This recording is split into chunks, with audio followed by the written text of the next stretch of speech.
Everyone has their own particular reasons for being excited over a new Moto X. It might be the Moto Maker, it might be the customization that it allows you to have, the somewhat Nexus-like experience, or it just might be the different features that it can provide compared to the rest. Now that last one is something that wasn't true for the last couple of iterations, but this year we have a Moto X that is trying to provide more than plenty of the other flagship smartphones out there.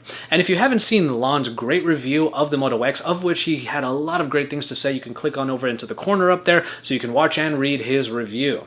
But what I'm doing right now is providing you my opinion on what has been a pretty good experience with the Moto X. It's Joshua Vergara from Android Authority. What's going on, everybody? And these are my second opinions on the Moto X.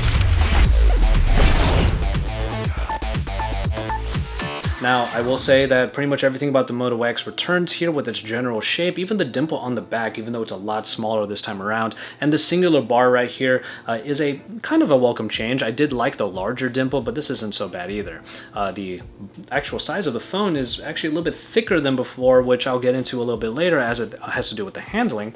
And I will say that when you use the white version like this, you still get the two blemishes down here. These are, of course, the motion sensors so that you can use the Moto display very easily by just waving your hand over the device like I am right now. The problem with the bamboo on the backing, however, is that it does provide a very slippery touch, and that's true about the metal chassis all around. If you don't get that sort of rubberized plastic that Lanh had in his review, then you don't really get any benefits of grip on here, and that's my biggest issue with this particular phone.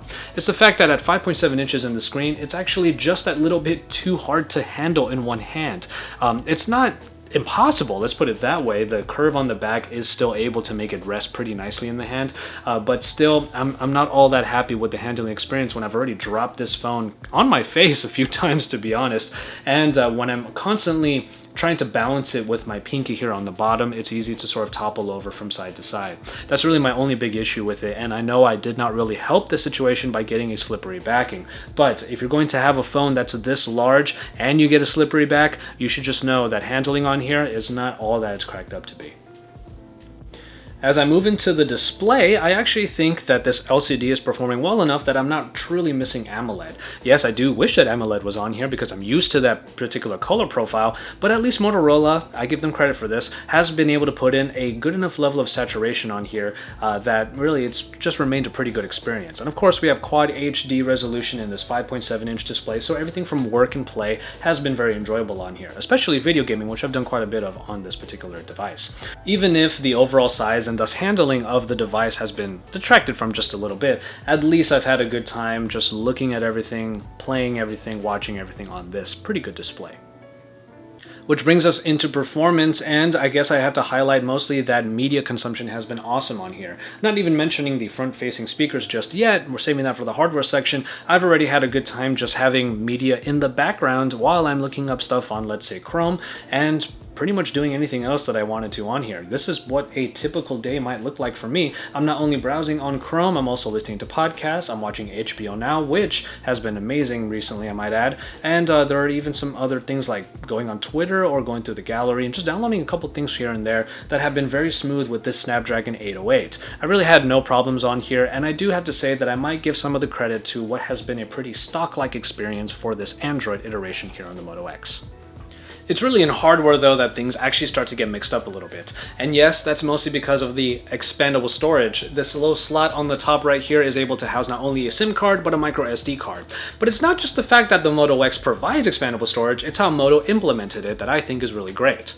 See, when you'd use other phones like a Samsung Galaxy or even an Apple iPhone, you tend to find that as you add storage onto those particular models, you have to really jack up the price. From 16 to 32 to 64 to 128 gigabytes, you're going to be paying a lot of money just for storage. What Moto is reminding everybody right now is that you can have a very low base model, 16 gigabytes with this one right here, which for us here at Android Authority, we do think that 16 gigabyte base models are a thing of the past, but luckily with the Moto X, you can save a little bit of money getting 16 gigabytes, and then you can add your own storage with the expandable SD card slot.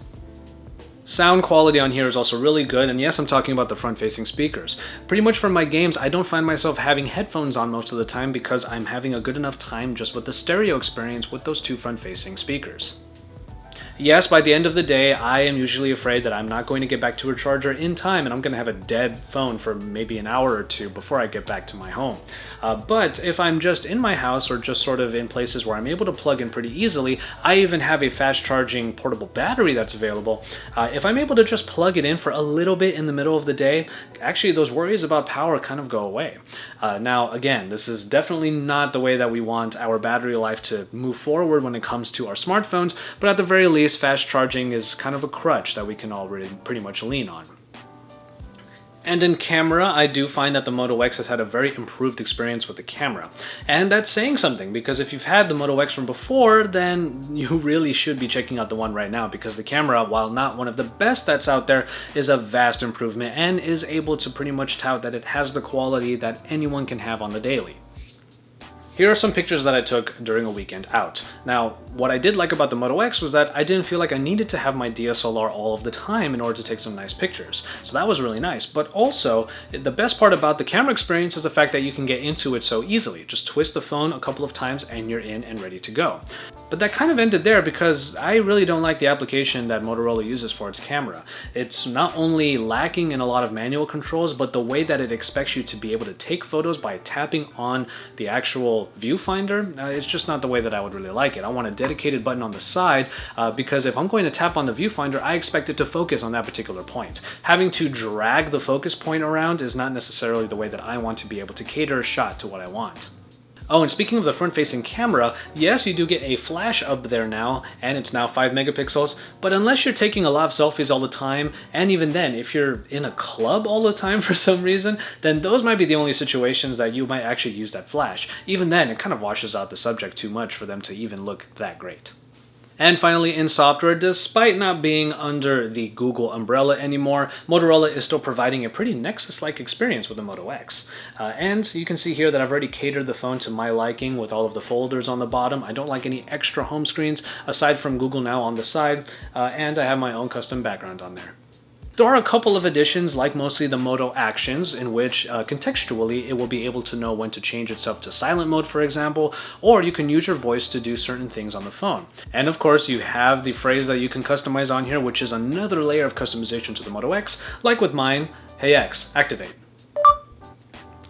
I do give Motorola a lot of credit because they still are providing a pretty good phone at a pretty good price point. It may not be the lower price of the Moto X that we've had before, but then again, you're getting a more premium product, especially with the Quad HD display and even more options inside of the Moto Maker. So even if you're going to be paying a certain amount for the extra features that you want on here, for the most part, it's still cheaper than plenty of the high-end smartphones that are out there that don't even provide expandable storage.